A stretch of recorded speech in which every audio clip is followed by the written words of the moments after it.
Quiz করি, শিক্ষা নিয়ে যেহেতু আলোচনা, আমি কিছু কুইজ আপনাদের জিজ্ঞেস করি, আপনারা দেখি পারেন কিনা। মনে করেন মানে প্র্যাকটিক্যাল একটু আলোচনা থাক শিক্ষার ক্ষেত্রে। ধরেন আমাকে অ্যান্সার দেন, পৃথিবীর সবচেয়ে উঁচু পর্বতচূড়া এটার নাম কি? Mount Everest. মাউন্ট এভারেস্ট কখন আবিষ্কার হয়েছে? আচ্ছা পারেন, আচ্ছা ঠিক আছে। আচ্ছা, আমেরিকা মহাদেশ কে আবিষ্কার করছে? কলম্বাস। কখন?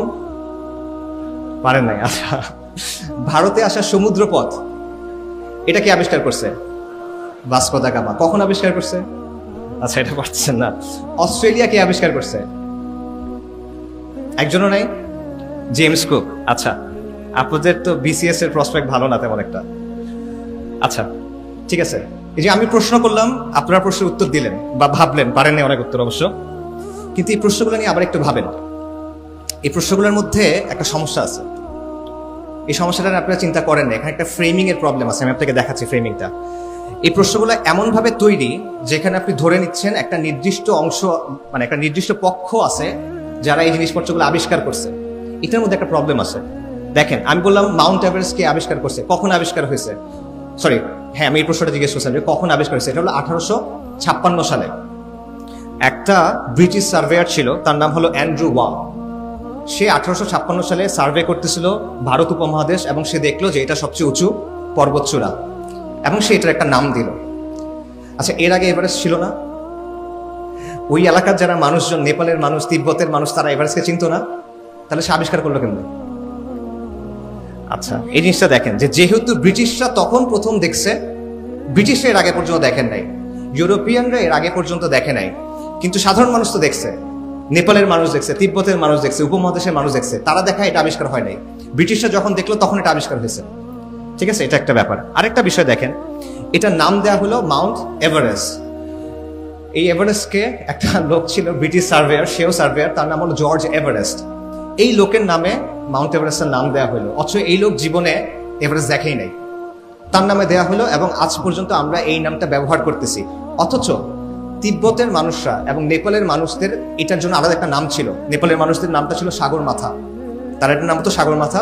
তিব্বতেরও একটা নাম আছে, নামটা কঠিন, তাই আমি বলতেছি না, আপনারা খুঁজে নেন। আচ্ছা, তো এতদিন ধরে যারা এখানে হাজার হাজার বছর ধরে আছে, তারা যে নাম দিছে সেই নাম কিন্তু আমরা গ্রহণ করি নাই। নাম গ্রহণ করা হয়েছে কাদের? ব্রিটিশদেরটা। আচ্ছা, এরকম আরো উদাহরণ দেখেন। কলম্বাস আমেরিকা আবিষ্কার করছে নাকি 1496 সালে। এর আগে আমেরিকা ছিল না? ছিল, লক্ষ লক্ষ মানুষ ছিল সেখানে, লক্ষ লক্ষ না, মিলিয়ন্স, কোটি কোটি মানুষ ছিল ওখানে। সভ্যতা ছিল, ইনকা সভ্যতা ছিল, আজটেক সভ্যতা ছিল, কোটি কোটি মানুষের সেখানে বসবাস। কিন্তু ইউরোপিয়ানরা যখন সেখানে গেল তখন আমেরিকা আবিষ্কার হয়েছে, আগ পর্যন্ত আবিষ্কার ছিল না, এরকম একটা ব্যাপার। আচ্ছা, আরেকটা দেখেন, ভাস্কো দা গামা ভারতে আসার সমুদ্র পথ আবিষ্কার করছে। এর আগ পর্যন্ত ভারত লুকানো ছিল, কেউ দেখে নাই না। এই সমুদ্র পথ আরবরা, পার্সিয়ানরা এবং ভারতীয় মার্চেন্টরা, বণিকরা শত শত বছর বা আরো বেশি ব্যবহার করছে। ভাস্কো দা গামা হলো প্রথম ইউরোপিয়ান যে এটা ইউজ করছে, কিন্তু আমরা বলতেছি সে এটা আবিষ্কার করছে, সে কিন্তু এটা আবিষ্কার করে নাই। অস্ট্রেলিয়া জেমস কুক আবিষ্কার করছে, আপনারা যারা বিসিএস দিবেন মনে রাখেন 1770 সালে। এটাও কিন্তু আবিষ্কার না, তখনও অলরেডি অস্ট্রেলিয়াতে লক্ষ লক্ষ মানুষ বসবাস করে। যেহেতু ইউরোপিয়ানরা প্রথম সেখানে গেল, তাই তখন অস্ট্রেলিয়া আবিষ্কার হলো। ঠিক আছে, অর্থাৎ তারা আসলে কি করছে, তারা প্রথম ইউরোপিয়ান যারা এই কাজটা করছে, কিন্তু এটাকে প্রেজেন্ট করা হয় কি, তারা মানব জাতির মধ্যে প্রথম যারা এই কাজটা করছে। অর্থাৎ ইউরোপ যখন কোনো কিছু একটা করে তখন এটা মানব জাতির মধ্যে প্রথম হয়ে যায়। ইউরোপের যেটা অবস্থান, এটা মানব জাতির জন্য অবস্থান।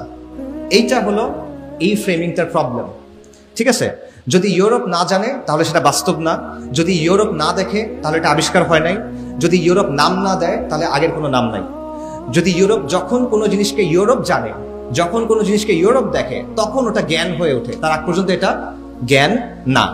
ইউরোপ জানার আগে কোটি কোটি মানুষ জানে, আমেরিকায় কোটি কোটি মানুষ ছিল, ভারতবর্ষে ব্যবসা হয়ে আসছে হাজার হাজার, মানে শত শত হাজার হাজার বছর ব্যবসা হয়ে আসছে, ডাজন্ট ম্যাটার। ইউরোপ যেহেতু জানে না, এটা জ্ঞান না। সো ইউরোপ হলো মানদণ্ড, ওয়েস্ট, দ্য ওয়েস্ট হলো মাপকাঠি, ক্রাইটেরিয়ান, যেটা দিয়ে আপনি রিয়ালিটিকে এবং জ্ঞানকে বিচার করেন। এটা হলো বায়াস, এটাকে নাম আছে, এটা হলো ইউরোসেন্ট্রিক বায়াস বলা হয় বা ইউরোসেন্ট্রিজম বলা হয়। আমি বলি এটা হলো ফিরিঙ্গি কেন্দ্রিকতা।